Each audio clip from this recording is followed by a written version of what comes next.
brushed aluminum. So here are four lined JR2S racks.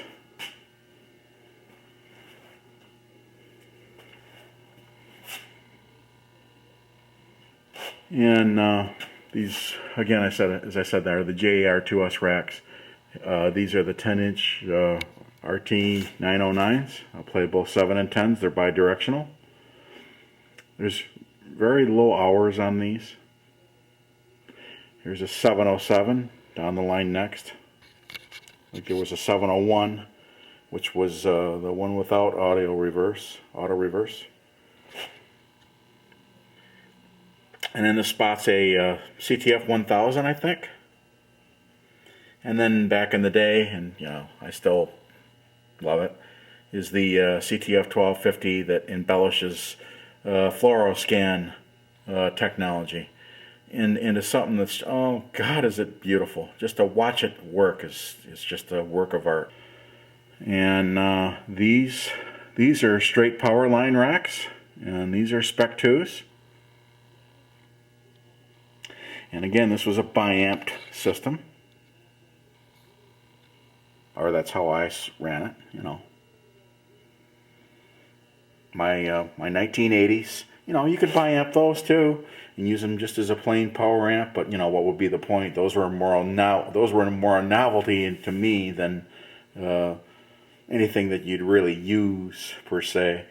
Gosh, you could scramble an egg if you left them on for a while. Okay, and these are Spec 4s. Just a little bit different than their sisters. They're just gorgeous. And I had all the various channels highlighted with what do you call that? A dyno label maker, and you'll see those labels that are atop of the various channels. And I think this 4 on the bottom, or no, that's not right. I used this Spec 2 here to drive the 4 HPM 150s is a kind of a satellite speaker. Just something different, you know, and the same but different. And they of course yawned at the task. And these, you know, the 150s, gosh, they were pretty to look at. Back in their day, they were something, and they still are. Okay, going on to rack 3.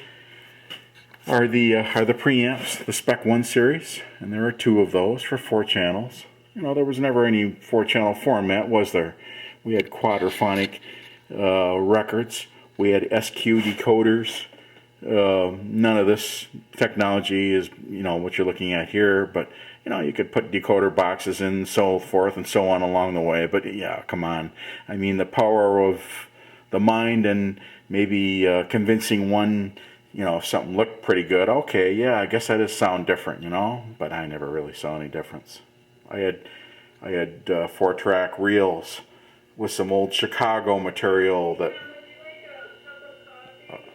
hang on, my wife's calling me, I'll be right back. Please forgive that little interruption. A cup of coffee sounds good. Forgot what I was even talking about. Okay, couldn't have been that important. These I put in place of the old 9500 equalizers, which were the same thing, only these were lit, and you know, they were neat, weren't they, at night with their soft glow. And I think these represented a front channel, and these represented a rear. Oh, I know, I was talking about 4-channel format. And you know, I mean, it always, Chicago was the best example I could the band Chicago, and some of their 4-track stuff. I had quadraphonic albums of, you know, Seals and Croft and, you know, different things. Didn't seem to, yeah, it was all right, but anyway, we won't go there. All right, now here's an empty slot. I had I believe a dynamic processor, and do have, and his tape monitor button malfunctioned once. I remember I took him out, and a friend ordered a switch. I had him put it in. You know, I think it was like a detent switch that you'd, you know, push in, push out, and never got around to putting him back in. The coasters, can I get those? That you know, had the locks on them and would allow you to move the You know, the sheer weight of the thing didn't invite you to move them very often, but they were pretty and chrome and were neat to look at. And then the gray, just the color, just the accenting. You know, sometimes you just get it right. Sorry to give you an eye ache. Sometimes you just get it right. And in this example, with aesthetics, and I like the color combination. They got it right. Got it right. These need a nice polish, and they'll clean like new. And these have been enshrined in shrink for almost 20 years now. So here in the limited edition series, I don't know if you can see that applique up there.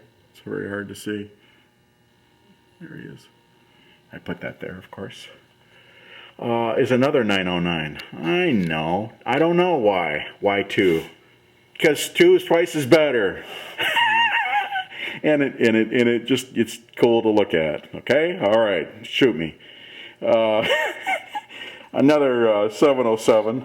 I had some 701s. I sold them back in the 90s, I think. Here's a TX 9800 tuner, I believe. I don't think he's a 9500. I think he's a 98. I have to look. And again, these were rear. I can't see. These were rear channel reverbs and dynamic expansion processors. You know, it's not. Nothing's perfect, I guess. What would you have me say? And look at it. I mean, that's a long time ago. I made these. Brace yourself.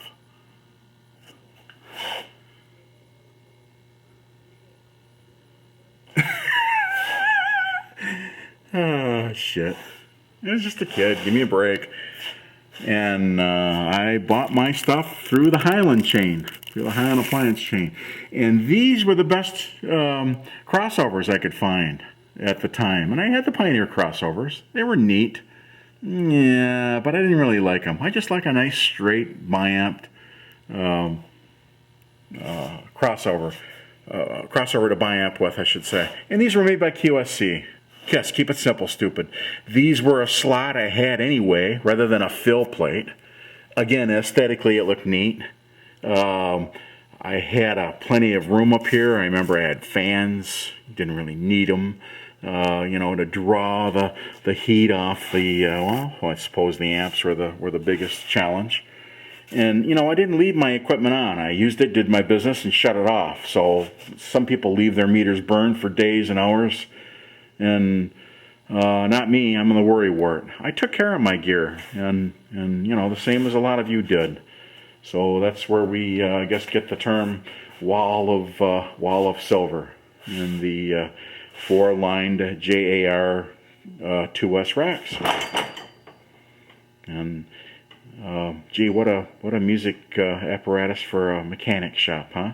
Now we're going to load these and get them out of here, so I don't have to worry about anything, and they'll be secure at a nice dry location.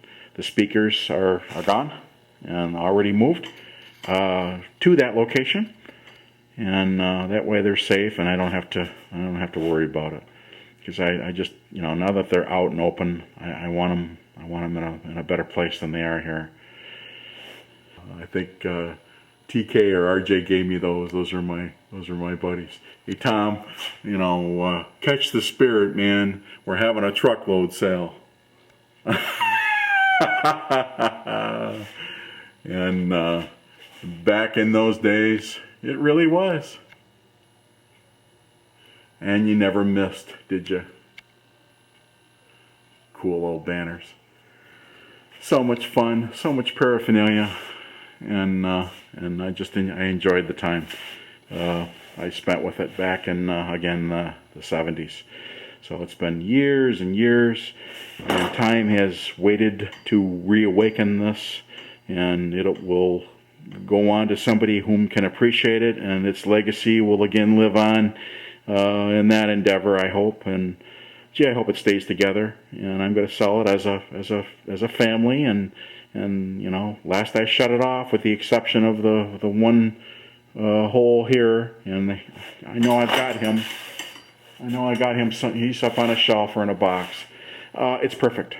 Now, that isn't to say that some machines, I'm told, well, if a reel sits that long, it'll need a belt, or all right. I mean, gee, for me in that endeavor, if you're a purist, that's the funnest part. You know, taking things apart. And, you know, you can imagine just, you know, the just, oh God, it's just so pretty at night with looking at that, looking at the glow. My God, taking things to a digital level, I just can't imagine. And it's better that I don't know, because I'll fall in love again and I'll want to keep it. And that is the story of the Rax. All these years and years, almost 20 years later. And a story that I thought I'd share with you. I hope you hope you enjoyed it. And I know it's different, but not everybody's the same, right? All right, thanks again. I'm Tom Z.